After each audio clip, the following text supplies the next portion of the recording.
अब ईडी का क्या मसला है मुझे तो नहीं मालूम है, सेंट्रल की एजेंसी है, वही बताएंगे। परंतु जन जन का चर्चा का जो विषय है, किसी को भ्रमित वो कर नहीं पाएंगे। जिस तरह का भ्रष्टाचार किया गया है, भ्रष्टाचार में नवाचार किए गए हैं, भ्रष्टाचार में ब्रॉडकास्टिंग की गई है, भ्रष्टाचार एक्सपोर्ट किया गया है, कॉन्सेप्ट सब जानते हैं भाई।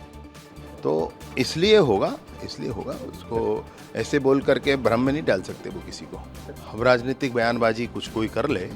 जहां आपके घर आई थी कि ईडी नहीं आई थी भाई?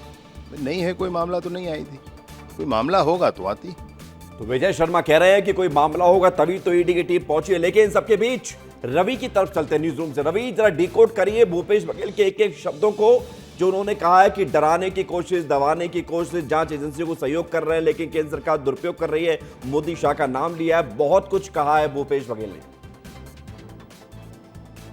विवेक, सबसे बड़ी बात यह है कि भूपेश बघेल ने कहा कि जांच एजेंसियों का सहयोग करेंगे। इससे पहले जब भी भूपेश बघेल जांच एजेंसियों के बारे में बोलते थे, उन पर बयान देते थे, तो हमेशा विरोध करते थे, जांच एजेंसियों पर आरोप लगाते थे कि बीजेपी के संरक्षण में काम कर रही है जांच एजेंसी। लेकिन आज पहली बार देखने को मिला कि जांच एजेंसियों का सहयोग करेंगे। और दूसरी सबसे बड़ी बात यह है विवेक की, भूपेश बघेल ये कह रहे थे कि मुझे भी नहीं पता है कि किस मामले में जाँच हो रही है।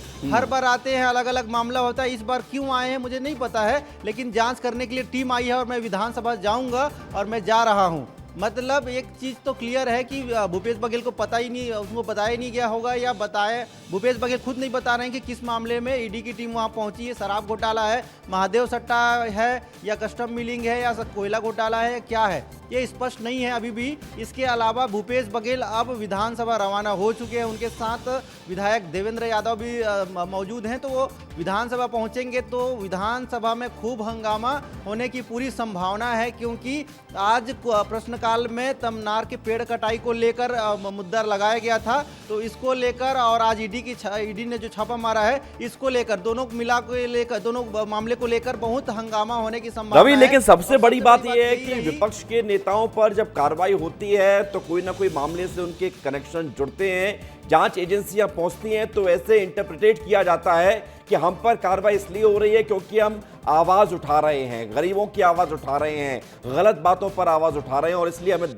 डराने के लिए, दबाने के लिए ये जांच एजेंसियों से आंखें दिखवाई जा रही हैं, यानी कि उन्हें डराया जा रहा है। ये ऐसा क्यों प्रिटेंड किया जाता है जनता के सामने? देखिए, ये इसके पीछे यही तर्क दिया जाता है, यही कहा जा सकता है, यही समझा जा सकता है कि जनता के लिए मैं लड़ रहा हूं, ये नेता साबित करना चाहते हैं, तभी जनता का भरोसा वो जीत सकते हैं। जनता को ये फील होने लगेगा, महसूस होने लगेगा कि जो ये नेता है, या भूपेश बघेल या कोई भी नेता, किसी भी पार्टी के नेता हैं, उनके लिए वो नेता लड़ रहे हैं, जनता के लिए वो लड़ रहे हैं, ऐसा प्रतीत होगा, तभी उनको वोट मिलेंगे, उनकी सरकार बनेगी। इसी के लिए ये ऐसा प्रतीत या कोशिश किया जाता है। बिल्कुल रवि, मैं लौट रहा हूं आपके पास।